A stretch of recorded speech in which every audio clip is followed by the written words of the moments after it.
What's up? What's going on? Papapoppin came to see you, man. You don't put me on there? You want to? Oh God, you want to be on screen? No, I don't. Well, turn the light on. The far right switch will turn my computer off. Yeah, that one. That's good. Anything you want to say to my stream? Stream. Do you know who I am? I'm Papapoppin. I got this guy. Brought this guy into the world. Yes, you did. This is my dad. I'm his dad. I've got my chat here. Yeah. Right, and I read my messages. I actually kind of do read most of it. Okay, cool. But then when it goes sub mode, then it's like only people who pay me $5 a month can type. Oh, okay. Well, if they pay you $5 to chat and you get there, they should send me a message. Ask me any question you want. Okay. No, seriously, I'll put it. Any question you want, I'll be happy to answer. I have an extensive amount of experience. I'm 63 years old. Ask anything you want. My dad's never talked to my chat in the 10 years that I've live streamed. Okay, first thing, literally the first question we went sub mode said, "Can I eat your ass?" It's not made of chocolate. One guy said, "How do I get a girlfriend?" Oh, I know how to do that. He doesn't. Wait, you said you do know how? Yeah. Oh, how? Oh, well, first of all, there's a book that I read when I was about 22, 23. You read a book about how to get a girlfriend? God, I can't think of the name of the book. No, it's a pretty serious book. You have to treat the woman with respect. Kind of boiling it down. Don't nice guys finish last? Huh? Don't nice guys finish last? No. No. No. Okay. It's like the turtle and the hare. They may lose a few, but they're going to win in the end. The girl's looking for, some hot stud, who's rich and wants to take care of them for the rest of their life. And the odds of them finding that are pretty slim. So the really smart girls go for the person who's going to treat them with respect and shows a little bit of compassion and understanding. And, would you agree that people are dumber nowadays? So it's not all about just, they're not all smart girls? That people are dumber? That's a very general question. I think people I think there are some dumb people. Okay. How long is your schlong? I'm just reading. I'm sorry. Do you love Chance? I'm sorry, who's Chance? There you go. He didn't love you. Do you have a giraffe fetish? No, but I have a porpoise fetish. A what? Porpoise fetish. What's a porpoise? A porpoise. I know. What is a porpoise? What is a porpoise? Yeah. It's a mammal. What is it? Describe it. It's lives in the ocean. Okay. Swims. Okay. It's a mammal. So like a dolphin? Yeah, like a dolphin. A porpoise is the same thing as a dolphin. They're the same. Oh, you can change it. You have a porpoise fetish. I like porpoises. Okay. Do you remember the bus story? The bus story? Middle school, I got in trouble while I was on the bus. Do you remember that? Vaguely. More specifics. I got in trouble with a kid on the bus because I said some mean stuff to him, but I thought it was someone else. Man, I don't remember you ever bullying someone. I think maybe you. I didn't bully anyone. It was an accident. I don't remember the one about if you said something bad to somebody on the bus. There was a kid named there was a guy named Mike, and his nickname was Retard. That was just his nickname. Okay. And so I thought there was a kid sitting in the aisleway, and I thought it was Mike. And you called him a retard? Yeah, it was. Use the word retard? Yeah. You still use that word. Yeah. Yeah, and it wasn't Mike. It was actually a real retard. Yes. It was bad. Oh yeah, okay. Yeah, that's not politically correct. No. What did I punish you? Well, so they looked at the camera footage, yes. And so if I remember correctly, it went that deep. Okay. Yeah, they looked at the camera footage because the mom wanted me expelled. Okay. She really wanted me expelled. Well, I guess so. The principal said, if I remember correctly, that like basically the mom was like mad. Like, of course she was. She was really upset. Of course. And she wanted me expelled, and so they looked at the camera footage, and they could tell that like it wasn't that I thought I was talking to someone else. They kind of picked it up from it, but they gave me a Saturday detention and in school suspension as well. You weren't that kind of kid to pick on a retard. Because all I did was play. Well, pick on anybody. You were like, when you were that age, you welcomed everybody, even the retards.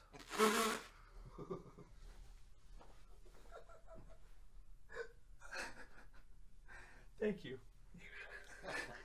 Yeah, that's a good way to put it. God, Jesus. There, I want to ask, what is your job? I don't know if you want to tell them or not. Oh, I'm I'm a senior project manager in an environmental practice for a large engineering company.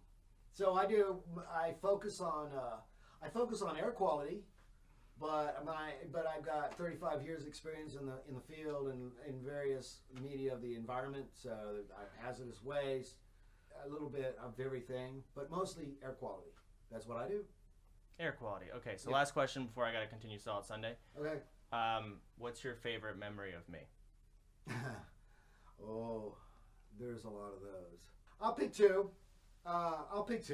Yeah, but there's a lot more. I've got a lot of memories. So one was, and let me talk on the funny side first, and then the real serious side. Okay. So one of my favorite memories, and they both have to do with baseball. Okay. Yeah, because I play a lot of baseball. Yeah, I coached Chance in baseball. So, but this year I was not his coach. I was the assistant coach. And it was like the first meeting with the whole team. We all get together and we have first meeting. And the coach is over there. I already noticed this. You know this. So the coach is over there. He's got the whole team around. And he's having a serious talk, about character and how we are a team and all this kind of stuff. And everybody's listening very intently because he's talking. And I'm the assistant coach and I'm sitting there, because I'm just the assistant coach. And everybody's real quiet. And listen, and I assume that my son is listening to the coach also. We're all sitting down, right, cross-legged. And this coach said something, I don't know what it was. It was really serious, it was really serious. It was a team building. It was almost like a movie type And speech. the next thing you know, Chance jumps up. It starts jumping up and screaming like an Indian.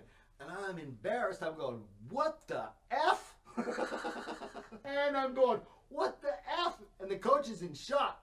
Because he kind of knows my son, because he picked me to be he knows Chance. And we're all just looking at this guy, and Chance says, there's a damn bee in my coke and bit my tongue. It was a wasp. A wasp. It was stung my tongue. One of those very big red wasps. And it stung his tongue, and he was... It crawled into my energy drink. and stung him, and I was just like, of course, we don't know this. Yeah, it took about... That was funny. Because my tongue hurt, it took like a solid 30 seconds of just sheer confusion. It was jumping up and down. I'd never seen him jump so high. And I was going, and it looked like he was just like, hallelujah, team, we're going to do it. We're going to be it. We're number one. We're going, no, that's not Chance. And the other, of course, the other story, and I think he's probably has the baseball, but, Chance, in baseball, it was on and off. He was either just phenomenally good or disgracefully bad. But overall, when he was good, he was really good. So a lot of the parents and other parents of the other players would always give me crap about Chance. You're going to put that dipwad in first base, he can't catch. And I went through a lot of shit, say, well, yeah, he can. Or they give me crap about, don't put Chance in their pitch. You never know where he's going to throw it. I go, and neither does the batter. And I was constantly defending Chance because I knew he was good. I knew his potential. So, he took a kind of a lackluster view of the game. He was out there to have fun, and, he's kind of like the clown always. But he got up there, and we were playing against this team, and this other coach was kind of like a friend of mine, but, we're now on opposite teams. And his son was pitching to my son, which I thought was interesting. And so the bases were loaded. I don't know how many outs there were. Anyway, this little kid Ryan was pitching. And I think it was Ryan. I remember Ryan. It was 2 outs. I don't know what the count was, but he threw one in there and Chance hit that ball. And I'm in the dugout. Of course, they got a roof over the dugout. And I'm going, wait a minute. That ball kept going up. And I don't know if it's going out. I have to get outside the dugout to see how high that ball is going up there. You can barely see it. And I go, well, that's too high. That ain't going to go out. But it came coming down, and it sure as hell did go out. It was a grand slam. That was the highest hit grand slam I've ever seen in my life. I think... Anyway, that's my two stories. Baseball. Baseball. But there's other stories. There's a lot more. And some of them are embarrassing. And some of them are very embarrassing. You can tell him. I don't care. Oh, I'll tell you right now, Dad. I've told all the worst stories. Well, Chance is artistic. I already know what you're going to do. Oh, should I tell him that one? Go ahead. Yeah. I think they already know. Well, Chance is artistic, and he was, and actually, he's very. He could learn things pretty quick. So he was able to get out of his baby crib. This is when he's very young, 2, 3, maybe something like that. And he was very adept at getting out of his crib and getting out of his room. And he's an escape artist, little Houdini. But we went through all kinds of things, locking him in the room and putting these special doorknob things on, blah blah blah. So I guess we locked him in his room, and that was it. That was not good for Chance because he's an independent kind of guy. And he says, "Well, okay." He says, "I got to poop, and I'm shitting in my diaper, and then I'm going to paint my walls with it."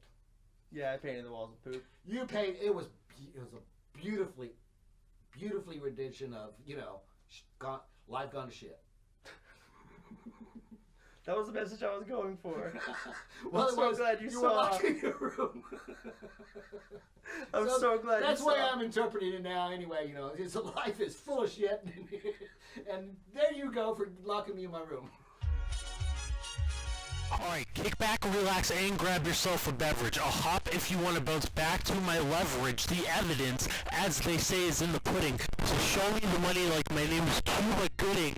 It ain't fool's gold, it's gold fool. Can't stop, won't stop, keeping it old school. So cool!